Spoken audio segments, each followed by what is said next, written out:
Ezekiel അധ്യായം 17 വാക്യം 24. കർത്താവായ ഞാൻ താഴ്ന്ന മരത്തെ ഉയർത്തുകയും ഉയർന്നതിനെ താഴ്ത്തുകയും പച്ചമരത്തെ ഉണക്കുകയും ഉണക്കമരത്തെ തളിർപ്പിക്കുകയും ചെയ്യുന്നുവെന്ന് വയലിലെ വൃക്ഷങ്ങളെല്ലാം അപ്പോൾ അറിയും. കർത്താവായ ഞാനാണ് ഇത് പറയുന്നത്, ഞാൻ അത് നിറവേറ്റുകയും ചെയ്യും. Ezekiel chapter 17:24. I, the Lord, bring low the high tree, and make height the low tree, tying up the green tree, and the making the dry tree flourish.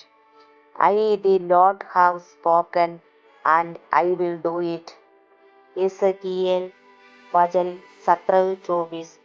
मैं प्रभु ऊंचे पेड़ को नीचा करता हूँ और नीचे के पेड़ को ऊंचा करता हूँ, हरे पेड़ को सूखता हूँ और सूखे पेड़ को हरा भरा बनाता हूँ. मैं प्रभु ने कहा है और मैं ये करूँगा.